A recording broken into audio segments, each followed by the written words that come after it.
Ackerman, Peter, Harry, and Fernando Villarreal. The referee in charge of the action is Johnny Callis. This bout will be 8 rounds in the featherweight division. Introducing first in the red corner wearing the blue trunks with white trim, he weighed in at an even 127 pounds. His record stands 21 victories, including 6 by knockout, opposite of 3 defeats. Fighting out of Houston, Texas, presenting Pablo Cruz. And introducing his opponent across the ring in the blue corner, wearing the navy blue with gold trim, he weighed in at 126.8 pounds. His record undefeated, 21 victories, including 14 by knockout, no defeats. Fighting out of Tagbilaran City, Bohol, Philippines, presenting Mark Magnifico Magsayo. And once again, the referee in charge of the action, Johnny Callis.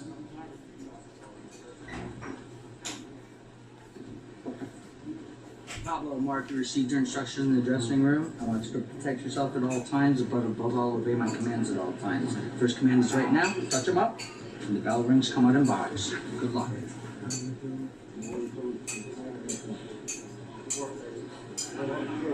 Giving new life to the Filipino tradition of boxing on Sunday mornings, this is round 1. One Sports and One Sports Plus. Carlo Pamintuan and Karen Elorde on the call. Dalawang boksingero Pilipino ang tatayo sa loob ng ring to represent our country. The first of which is Mark Magnifico Magsayo. His second fight back after a long break from the sport of boxing. Now let's see how this now Freddie Roach trained fighter will show up against a veteran, also an opponent in Cruz.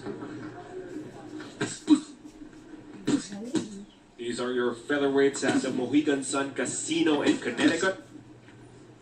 An 8-rounder. Again, Magsayo last fought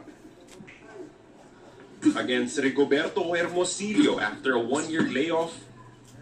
Eked out a split decision in that one. 100-90, 96-94.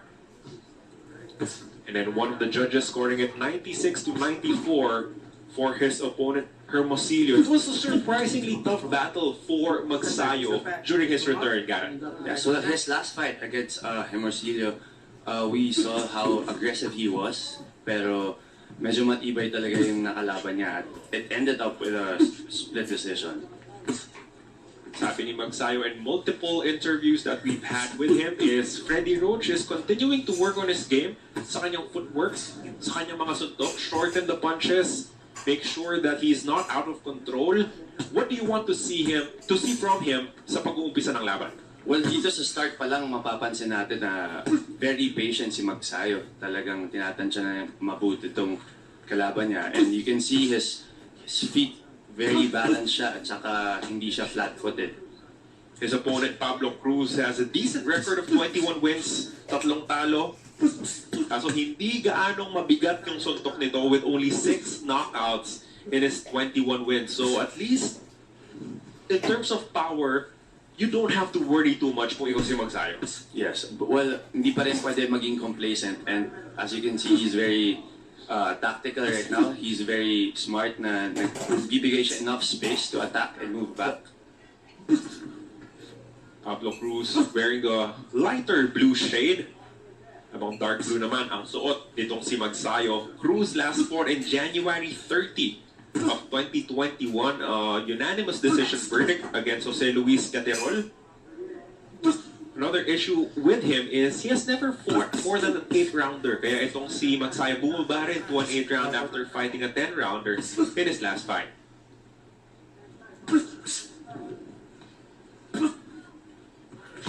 You can see Magsayo still trying to measure out the distance. Sinusukat pa talaga kung ano yung distansyang kailangan niya para mapatamaan itong kalaban niya.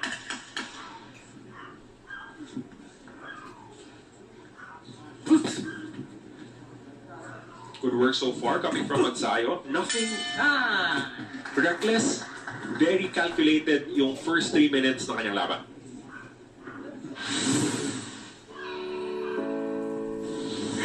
More of the intense boxing action when we return. You're watching Jerwin Cajas defending his IBF Junior Bantamweight title against Jonathan Rodriguez here on One Sports Plus. Why is it important to establish your jab early in the fight? Well, for Magsayo, knowing him as a fighter, mapapansin mo yung jab talaga niya, mas ginagamit niya na. And pag makita mo nang lumabas yung right hand niya, yun na, alam mo nang he's gonna go for that kill. Pero itong pag ginagamit pa lang yung jab niya, he's still trying to measure up and see kung anong strength meron tong si Pablo Cruz. Si Magsayo working in the corner there with Freddie Roach, assistant trainer Marvin Somodio, of course, of the Philippines.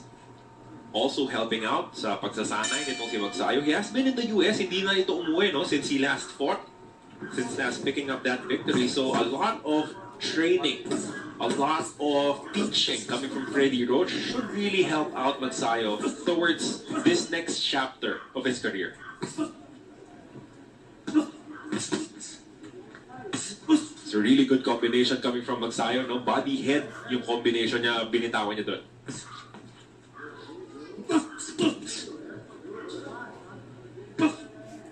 Cruz also trying to establish his jab here in the second round.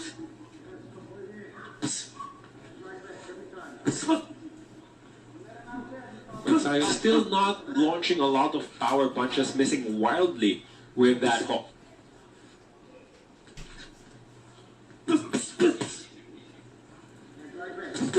Upward to the body, yun, tumama yung left hook. Good hook to the chin. Actually, it is some sort of an issue para dito kay Pablo Cruz because his only knockout loss came by a punch that was the same as that landed by Mark Magnifico Magsayo, no? Yung left hook. So you know he has an issue defending with that right hand. And I think that's scary for him right now na naramdaman niya yun, yung power ni Mark Magsayo.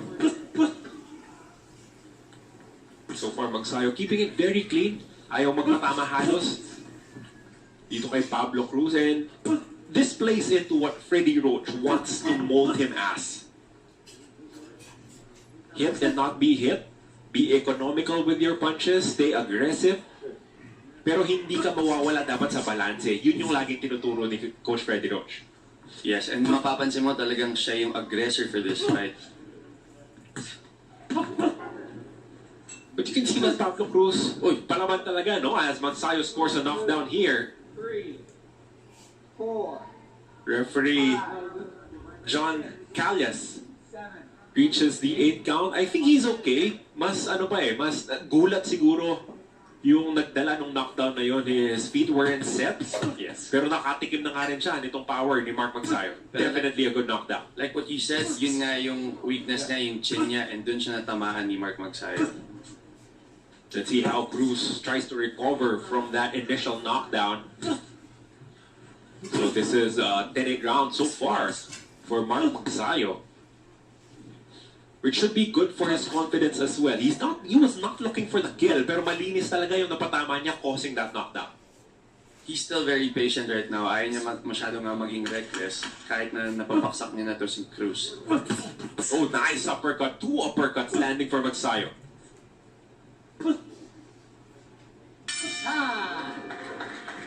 Solid round for Mark Magnifico Magsayo, showing us the punching power that has made him one of the top prospects, top young prospects in Philippine boxing.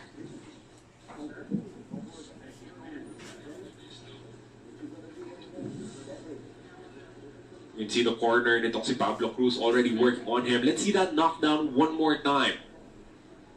It was just a jab that floored itong si Magsayo, as this fight is brought to you by Big Boss Cement. Green is good. And that was your gorilla punch of the round. A jab scoring the knockdown for Magsayo.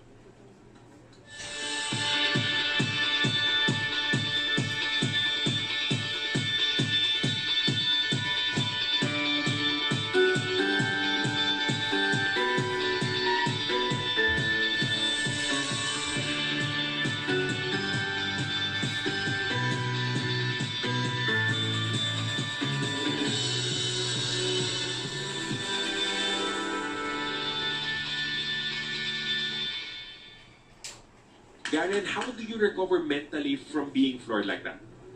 Well, he did a very good job recovering from that knockdown. Nakita mo naman, he stood up. Hindi niya pinakita na knockdown siya. Talagang ayaw niyang pakita na saktan siya. And that mentally for your opponent is good. Ay, bad pala for Mark. Oh, that hook once again landing flush. And this time, Pablo Cruz is really hurt from that strong punch coming from Magsayo. He will try to shake it off. And the referee really trying to judge if he is fit to continue. Pero napag-usapan natin, Garen, no, that left hook continuing to be a problem defensively for Pablo Cruz. And now Magsayo's going in for the kill. Referee John Callis looking on, deciding if he will allow Cruz to continue as Magsayo is pouring in the punches right now. And unfortunately for Cruz, Garen, naging maaga yung pagkatama niya dito sa third round. And Magsayo has 2 more minutes to try and finish him off here in the third.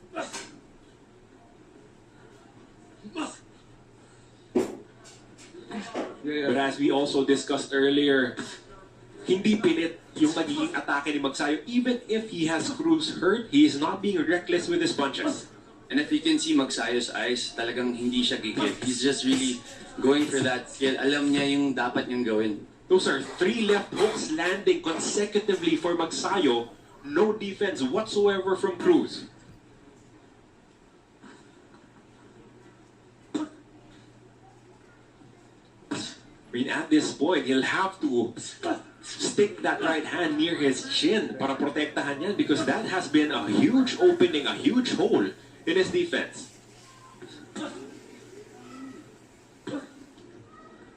Looks like Pablo Cruz has recovered nicely, bounced back nicely from being floored very early with a stiff left hook here in the third round.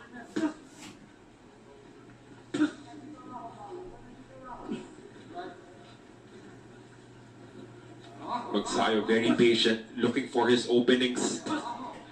Pero aggressor pa rin. Itong si Pablo Cruz still moving forward, still, chasing itong si Magsayo even if he has already hit the canvas twice in this fight.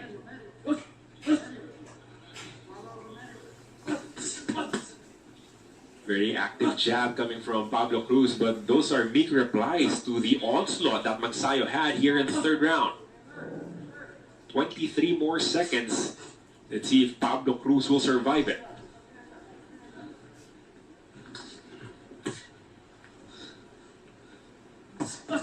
Another nice stiff jab landing right in the face of Cruz.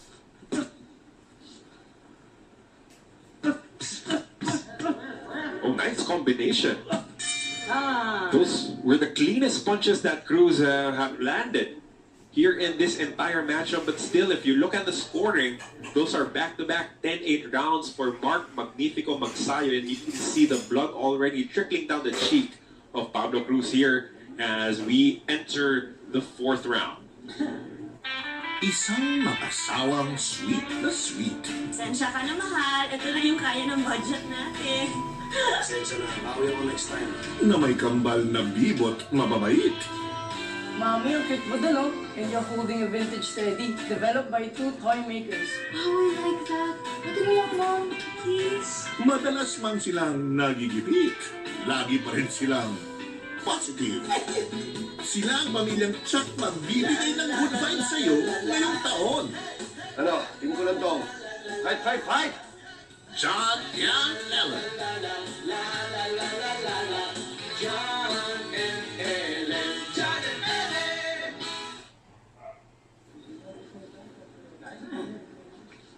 Those nice uppercuts landing for Mark Magsayo.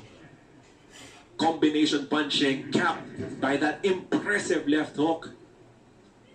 We've said earlier in the broadcast na yun yung buta sa depensa and mukhang nabasa rin talaga ni Magsayo na yun yung kailangan niyang atakihin dito kay Cruz. Pero nakakabilib din talaga to si Cruz. Tayo rin siya agad kahit after the knockdown. The first one was more of the flash variety. You get floored with a jab, nagulat ka ng konti, wala yung balanse mo, nahulog ka, but that second one definitely hurt. Itong si Pablo Cruz, as we said earlier, only one knockout loss in his entire career. So you know na matibay din itong si Cruz. Let's see how Magsayo tries to build on that success that he had in the third. Kaya impressive din yung mga binibitawang uppercuts itong si Magsayo in this fight. Yes, yun yung mapapansin natin naging parang additional na-train niya for double uppercuts, triple hooks, at lahat yun pasok at effective. Kita mo na yung pisngi, oh, yung tinatamaan ng left hook. Oh, another right this time, and itong si referee John Calles rescues Pablo Cruz from further beating. He has seen enough. Mark Magnifico Magsayo with a walk-off knockout victory here in the fourth round. What a performance coming from Magsayo. We were talking about it earlier. His first fight back from a year off, you can see the ring rust. But now, you can see the old version of Magsayo in terms of aggression, in terms of power, but balanced out with whatever he has learned from Coach Freddie Roach so far. And like you said, being under Freddie Roach, talagang pagaling lang to si Mark Magsayo. And that was your gorilla punch of the round, the knockout blow, the right straight mula kay Mark Magnifico Magsayo. The first two knockdowns were scored with the left hand, pero yung pangtapos niyang laban, his vaunted right straight.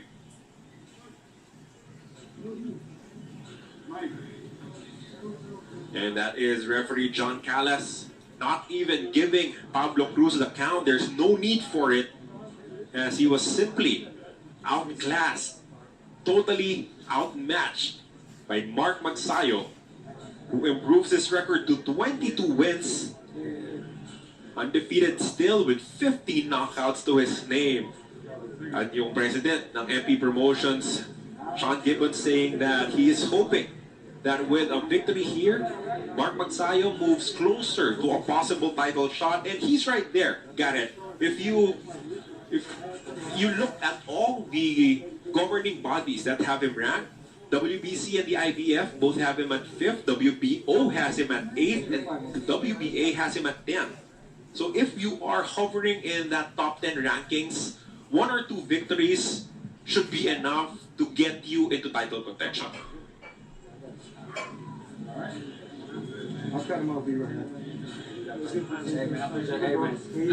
Si Pablo Cruz congratulating the winner. He was floored with a jab in the second round, floored with a left hook after a volley of uppercuts in the third round, and then finally floored for good with a right straight in the fourth. Coach Freddie Roach surely happy with the performance of his ward. Guided from his last fight to this fight, what were the improvements na nakita mo mula kay Magnifico Magsayo? Well, from his last fight, makikita mo, if you watched it, talagang gusto niya i-knockdown sana yung kalaban niya. Pero makikita na matibay din at palaban yung last opponent niya. But now, kahit na nanggigigil siya, I mean, hindi niya pinakita na gustong-gusto niya makapag-knockout. Well, he was very careful and very aggressive, but he was playing very smart also. Well, syempre, under Coach Freddie Roach na binibigyan siya ng advice every time. Defense also marked improvement for Mark Magsayo. Barely touched in this 4-round fight. Masipag yung jab ni Pablo Cruz, but it barely did any sort of damage kay Magsayo, as he was very good on his feet. Stayed smart, stayed patient, waited for the opening, waited for that perfect opportunity to go for the kill. And that happened in the fourth round. What a victory, a huge one for Mark Magnifico Magsayo. Now 22 wins with 15 knockouts, as we have the official decision. Ladies and gentlemen, the end comes at 48 seconds into round number 4. For your winner by knockout and still undefeated, Mark Magnifico Magsayo. Mark Magnifico Magsayo, officially your winner by a knockout in the fourth round.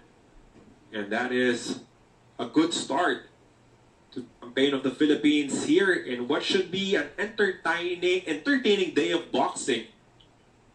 Maya-maya lamang, Nalaban din the IBF champion at 115 pounds, Jerwin Angkahas.